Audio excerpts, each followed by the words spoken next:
All right. Now we've done our research with the customers, what type of customers we're going to go after. That was in the profile stage, right? Identifying the profiles of customers we want to go after.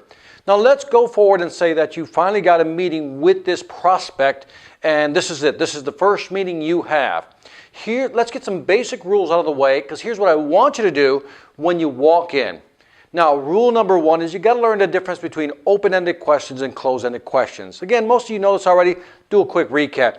An open-ended question is a question that asks for more information. Can you tell me more about that? That's an open-ended question. A closed-ended question is one that can be answered with a single word or in the affirmative or negative, which is yes or no.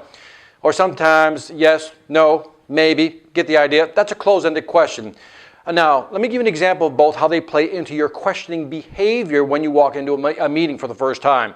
When you're talking to a customer, sometimes you want to gain information. That's when you use an open-ended question.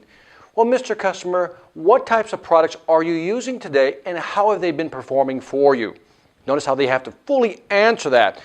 Now, if I just ask, who are you using today? They might just say, Customer X. That's a closed-ended question. Doesn't lead you down any road in terms of finding out more about what's going on. Because the key here is to find out what's going on with this customer before we do our full presentation. So again, an open-ended question asks the customers to expand on what you want to know about their business. Can you tell me more about that? What have been your results with that product that you've been using? Closed-ended question. How long have you been using it? 2 years. Simple cutoff question. That's a closed-ended question. Are you happy? Yes. Okay, you're not going to get far with those questions, but they're good for confirmation. Closed-ended questions are good for confirmation. Would you be open to considering another vendor? Yes. See, that's a confirmation letting you know you can move forward with the presentation. Get the idea? Open-ended question gives you more information from the customer. Closed-ended question, you're seeking confirmation to move forward. Having said that, it's worth noting that as you're talking to customer, let them do the talking. The 80-20 rule applies here.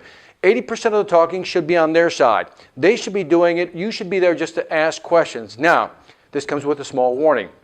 It doesn't mean that it's an interrogation. By that I mean, it doesn't mean that you're going to constantly barrage them with questions and never really answer anything. It's always good to ask maybe 3 or 4 questions and then insert some information that you want to share with them. Again, don't go into the presentation, just share some information with them because that provides a give and take environment.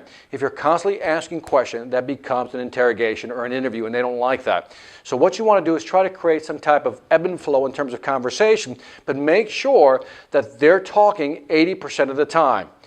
Many years ago, my instructor gave me the best visual example I can remember. And I think I still use it today when I'm talking to a customer. It reminds me to remember to let them do the talking. He said, Victor, he says, when you're talking to a customer, I want you to imagine that you're sitting there at the desk or a table face to face. He says, now I want you to imagine there's a spotlight above both of you.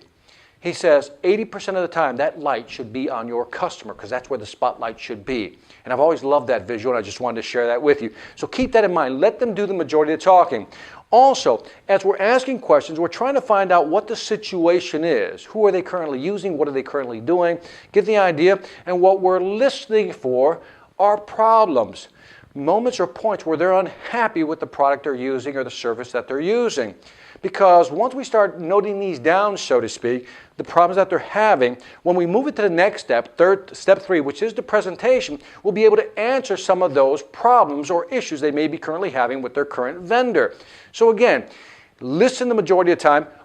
Ask open-ended questions to get a lot of information. This information is supposed to give you information about their situation, and what you're listening for are problems that they're having. Again, you're looking for unhappy points.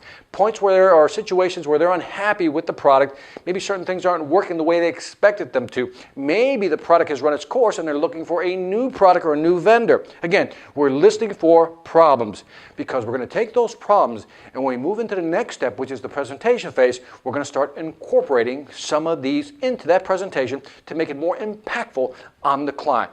So what I want you to do right now is to begin thinking about what type of questions would you ask your customer? List out some open-ended questions that you would ask your customer to pull information from them to get an idea of what the situation is. And again, when we're asking these questions, we're listening for our problems they may be having with their current customer. So go ahead, list out situational questions, typically open-ended questions that you're going to ask the customer about what's going on with their business. Go ahead and do that right now.